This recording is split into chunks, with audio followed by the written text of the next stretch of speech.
I have never been in an arena quite like the one I was in Honolulu. The Hawaiian fans specifically come out to support their own like I'd never seen before. And I was watching this fight with Josh Thompson, and Josh had told me, hey, wait till the main event. Wait till Ilima-Lei McFarland walks out. You're going to have an experience like you've never had before. And he said that he had been there when BJ Penn fought Gomi a number of years ago on a promotion called Rumble on the Rock.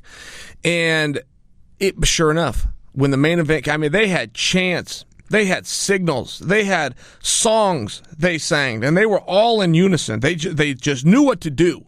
They knew how to be fans and support their own. And I'll tell you, when that was over, I had just enough time to catch the co-main and the main for the UFC. And when you look at Iaquinta and Kevin Lee, it was a rematch. And so many people didn't know that.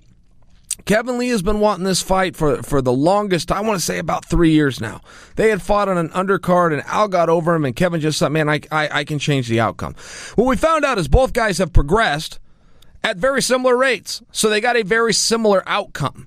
And I thought you had two really great fighters, and 155 is just murderer's row, in my opinion. As a bigger guy that's been in the heavyweight class or the light heavyweight class, we do not go that deep. We have never had to run 5 and 6 and 7 guys deep that on any given night could leave with the world championship. It is such a hard class. So in this particular fight, you've got two former number one contenders. I mean, we put two champions together. And what a marquee fight that is. Well, this is the next best thing. You have two guys that were the former number one contenders. So they got there and fight in a rematch. And it was similar to the first one. Look, Kevin Lee did a great job. He pushed the pace. He showed his athleticism. He showed his wrestling skills. He showed his grappling abilities. Al did the same thing. That's just simply what happened. And we really got to pick up on Al's durability. I followed Al's career very closely. I did not know that he was in that level of fitness. I did not know he had the ability to push that hard in the 4th and 5th rounds. I learned that the night he fought Khabib. And I think if anything might have come from his win over Kevin Lee, it was to also make sure to go back and fix the narrative post-Khabib fight. I heard some ridiculous things after that fight. I heard that Khabib's stand-up didn't look good, that Khabib's wrestling wasn't as great as everybody thought.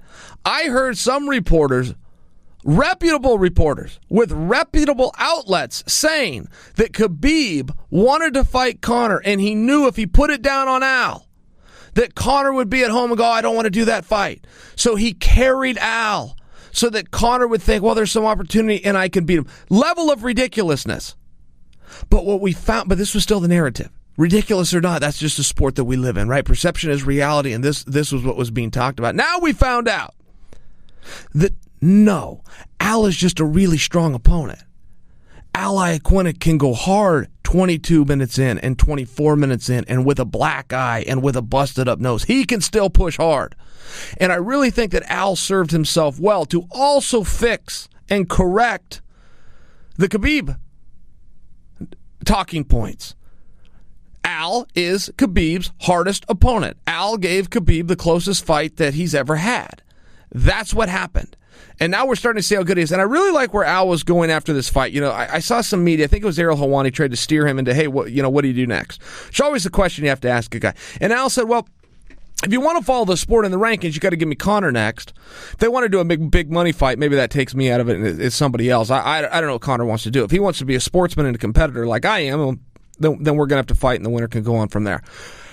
I like that answer because it was so true. So many guys want Conor McGregor because he is the money fight, because he is the big exposure fight, but nobody will ever talk about it. They just tried to insert themselves in there. Al came out and just told the truth. Yeah, if you're looking for a big draw, maybe that isn't me right now. Maybe it is. I don't know how that'll play out. But if you're looking to follow the rankings, Conor and I are now next to each other. Okay. Well, there's something I can get behind.